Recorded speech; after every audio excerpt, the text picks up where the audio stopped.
पुरानी हवेली का रहस्य। उत्तर प्रदेश के एक छोटे से गांव खैराबाद के पास एक पुरानी जर्जर हवेली खड़ी थी। लोग कहते थे कि वहां रात में अजीब अजीब आवाजें आती हैं, जैसे किसी के कदमों की हल्की गूंज या खिड़कियों पर दस्तक। लेकिन कोई भी इन बातों की सच्चाई जानने की हिम्मत नहीं करता था। रवि, एक शहर में पढ़ाई कर रहा लड़का, अपनी गर्मी की छुट्टियों में गांव आया था। बचपन से ही उसे रहस्य और रोमांच पसंद था। उसने अपने दोस्तों अजय और नीलम को हवेली जाने का सुझाव दिया। गांव वालों ने उन्हें मना किया, लेकिन रवि ने इसे सिर्फ कहानियां मानकर नजरअंदाज कर दिया। पहली रात हवेली में। चांदनी रात थी। तीनों दोस्तों ने टॉर्च और कुछ जरूरी सामान के साथ हवेली में कदम रखा। दरवाजा जर्जर था, जैसे उसे सदियों से किसी ने छुआ न हो। अंदर घुसते ही हवा की ठंडी लहर ने उन्हें झकझोर दिया। हवेली के अंदर की दीवारों पर धूल जमी थी और कोनों में मकड़ी के जाले थे। कमरे के बीचों बीच एक बड़ा झूमर लटका था, जो धीरे धीरे हिल रहा था, जबकि हवा बिल्कुल बंद थी। यहाँ ऐसा लग रहा है जैसे हमें कोई देख रहा हो, नीलम ने धीरे से कहा। रवि ने मजाक में कहा, तुम्हें ज्यादा सोचना बंद करना चाहिए। ये सब मन का भ्रम है। अचानक उनके कानों में एक धीमी सी सरसराहट सुनाई दी, जैसे कोई खुरदुरा कपड़ा फर्श पर घिसट रहा हो। तीनों ने एक दूसरे की ओर देखा और उनकी टॉर्च की रोशनी एक ही दिशा में घूम गई। कुछ नहीं था, अतीत की परछाइयां। वे एक कमरे में पहुंचे जहां लकड़ी की पुरानी अलमारी रखी थी। अलमारी का दरवाजा थोड़ा सा खुला हुआ था। अंदर झांकने पर उन्हें एक पुरानी डायरी मिली। रवि ने उसे खोला। पहला पन्ना धूल और नमी से खराब हो चुका था, लेकिन दूसरा पन्ना पढ़ा जा सकता था। इस हवेली में कुछ गलत है।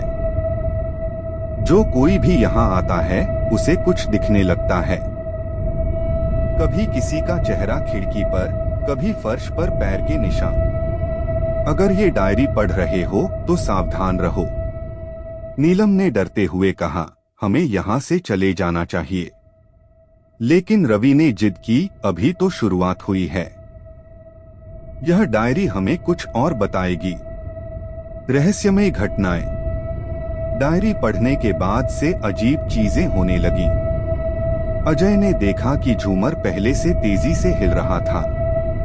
एक बंद दरवाजा अपने आप धीरे धीरे खुलने लगा। दरवाजे के पीछे सिर्फ अंधेरा था। फिर उन्होंने हल्के कदमों की आवाज सुनी।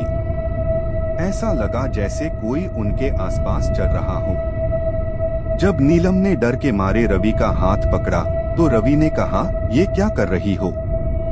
नीलम ने कांपती आवाज में जवाब दिया, मुझे मत देखो, मैंने तुम्हारा हाथ नहीं पकड़ा।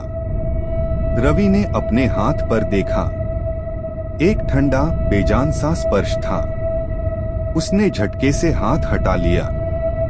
डायरी का सच। वे डायरी के अगले पन्ने पढ़ने लगे।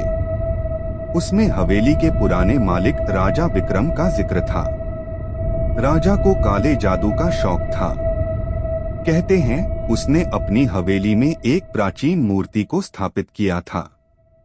वह मूर्ति सिर्फ एक साधारण मूर्ति नहीं थी। उसमें किसी आत्मा को कैद किया गया था। डायरी में आखिरी पन्ना था। अगर कोई इस हवेली में रात बिताए तो वह आत्मा जाग उठती है। जब झूमर रुक जाता है तो समझ जाना कि वह तुम्हारे पीछे है। अंतिम रात का डर। जैसे ही उन्होंने यह पढ़ा, झूमर अचानक रुक गया। हवेली में एक सन्नाटा छा गया। किसी के कदमों की आवाज बिल्कुल साफ सुनाई देने लगी।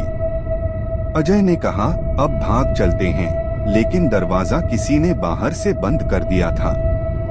टॉर्च की रोशनी बार बार बुझने लगी। अंधेरे में उन्हें एक धुंधली परछाई दिखी, जो धीरे धीरे उनके पास आ रही थी। वह परछाई मानो फुसफुसा रही थी, तुम्हें यहाँ नहीं आना चाहिए था। अब कोई नहीं बच सकता। नीलम ने चीखते हुए कहा, हमने कुछ नहीं किया, हमें छोड़ दो। लेकिन परछाई और करीब आई। रहस्य का अंत। सुबह गांव के लोग हवेली के पास इकट्ठा हुए। तीनों दोस्तों का कोई पता नहीं चला।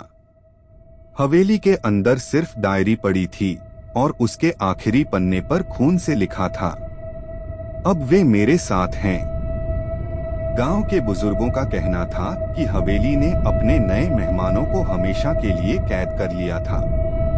आपके विचार? इस कहानी में डर, रहस्य और सस्पेंस का तालमेल है। अगर कुछ और बदलाव या विस्तार चाहिए तो बताइए।